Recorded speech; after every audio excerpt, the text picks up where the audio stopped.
Radio City Podcast. Travel Diaries with RJ Salil. RJ Salil. Welcome once again to Travel Diaries with me RJ Salil.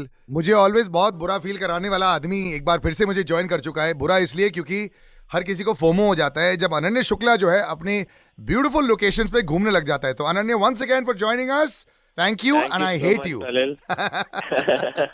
Thank you, Salil. I think it's a love-hate relationship, but absolutely honored to be back and हमेशा it's a lot of fun to talk to you and travel stories ढेर सारे पिछली बार से अभी तक में और travel stories add हो गई हैं.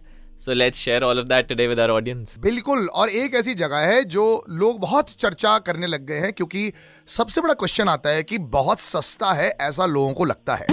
और मैं बात कर रहा हूँ वियतनाम की. वियतनाम के बारे में सोलो ट्रैवलर्स से लेकर फैमिलीज ये सोचने लग गए हैं कि it's actually very affordable. So पहले तो is it affordable, b what should we do, ideal number of days क्या क्या होना चाहिए? So Vietnam, if you go by the facts, it has become the most livable country in the world. So it's definitely a place जहाँ सबको जाना चाहिए and it's totally affordable. Asian countries में it's one of the cheapest countries to visit and वहाँ पे sightseeing, hotels, everything you get at a very discounted price compared to other countries जो लोग usually जाते हैं. So it's definitely a place जो सबको जाना चाहिए and वहाँ का culture experience करना चाहिए. It's a culture rich country and वहाँ पे definitely it's a must do for everyone. When people talk also about Vietnam, सबसे पहले तो ये होता है कि भारतीय लोग बहुत ज्यादा वहाँ पे जाने लग गए हैं.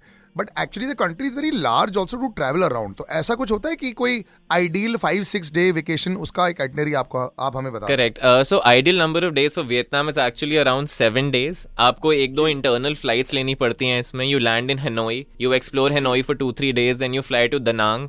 दनांग में आप होयान में बीच क्लब्स एक्सप्लोर कर सकते हो. It's a great place to party. उसके बाद you can end your trip in Ho Chi Minh City which is like the Mumbai of India and वहाँ पे आप प्रॉपरली सिटी वाइब्स ले सकते हो, शॉपिंग कर सकते हो.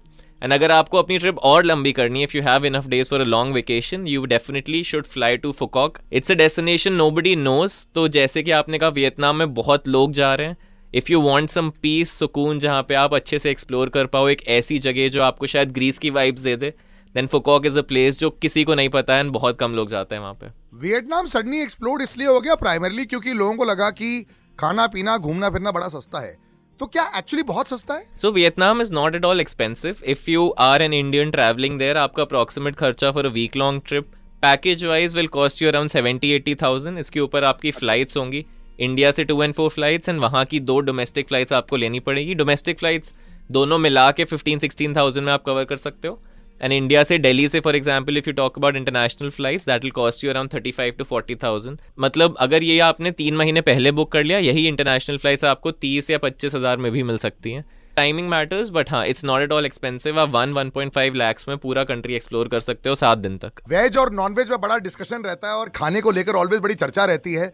जब भी भारतीय लोग बहुत जाते हैं तो वहां पे what's the scene for vegetarian travellers? I think all these Asian countries like Thailand, Bali, Vietnam, These promote tourism and they also know कि इंडियंस बहुत ज़्यादा वहाँ पे आ रहे हैं तो उन्हें वेज ऑप्शंस रखने ही पड़ते हैं. एक तो आपको इंडियन रेस्टोरेंट्स आजकल हर जगह मिल जाते हैं, so that is an option for vegetarians. But apart from that also in cafes you will always have veg options because the majority population that is now travelling to these countries is vegetarian. So they are well prepared for it and their major economy boost also comes from tourism. तो वो इस वजह से हर जगह veg options आपको हमेशा मिल जाते हैं. बहुत लोग के मन में ये कंसेप्शन होता है कि वहाँ पे अगर पेरेंट्स के साथ जाएंगे तो उन्हें खाना नहीं मिलेगा, वेजिटेरियन फूड के ऑप्शंस बहुत कम होंगे. I do agree on the fact कि नॉन वेज के ऑप्शंस थोड़े ज़्यादा होंगे बट वेज ऑप्शंस हमेशा होते हैं इन कंट्रीज में. हम 20-20 के ग्रुप्स ले जाते हैं, हमें कभी प्रॉब्लम्स नहीं आती इन सब चीज़ों में. ये फिरगुन ट्रैवल्स चलाते हैं अनन्य शुक्ला और ऑलवेज मैं इनसे पूछता हूँ कि भाई you know these Asian countries की जो बात हो रही है, एक रेड फ्लैग कई बार आता है. क्या ये एक नया थाईलैंड भी बन रहा है? ऐसा लोगों का थॉट होता है कि जो थाईलैंड में कई बार कुछ क्वेश्चनेबल चीजें होती है फॉर चिल्ड्रन. ऐसा क्या वियतनाम का भी कल्चर है या बिल्कुल अलग है? Vietnam is not like Thailand at all on that front. Thailand में जितना ओपनली चीज़ें होती हैं, वियतनाम में बहुत रेयर सिटीज़ में आपको ये सब चीज़ें मिलती हैं and it's not legalised over there. बहुत सारी चीज़ें तो थाईलैंड में लीगलाइज हैं, वियतनाम में नहीं हैं. So it's a very family friendly place. अगर किसी को बहुत ही नोटोरियस वे में चीज़ें ढूंढनी है तो उसे शायद मिल जाएंगी but in general for a family you will not find any such issues जो कि ऑब्जेक्शनेबल होंगे वहाँ. That sounds good. दूसरी बात जो एक होती है कि शॉपिंग के लिए कोई स्कोप है वियतनाम जैसी जगह में, या फिर इट्स मोर अ घूमना फिरना वेकेशन? काफी ऑप्शंस हैं शॉपिंग के वहाँ पे। आप हो ची मिन सिटी और होयान में बहुत सारी शॉपिंग कर सकते हो। कॉफी लवर्स के लिए बहुत ही अच्छी जगह है। It's the second largest coffee producer in the world. And Vietnam में एक केव भी है जो कि इतना बड़ा है कि उसमें पूरी न्यूयॉर्क सिटी आ सकती है। वाओ! तो बहुत सारे इंटरेस्टिंग फैक्ट्स हैं वियतनाम के बारे में जो लोगों को अभी तक नहीं पता है, and people should definitely go there and explore. बहुत सारे सोवेनियर्स ला सकते हो आप, वहाँ के लोकल ड्रेसेस ला सकते हो, एंड ये डेफिनेटली वहाँ की कॉफी सबको ट्राई करनी चाहिए। देखिए 1.5 लाख का उन्होंने बोल दिया है including flights and all that, तो कई बार आप लोगों को लग सकता है कि थोड़ा महंगा है, लेकिन क्योंकि ये 5-7 दिन का है तो आई थिंक काफी रीजनेबल हो जाता है, और अगर बड़े ग्रुप में जाओगे तो इससे भी सस्ता हो जाएगा। Thank you brother so much for joining us. Thank you so much sir. Radio City Podcast. Travel Diaries with RJ Salil.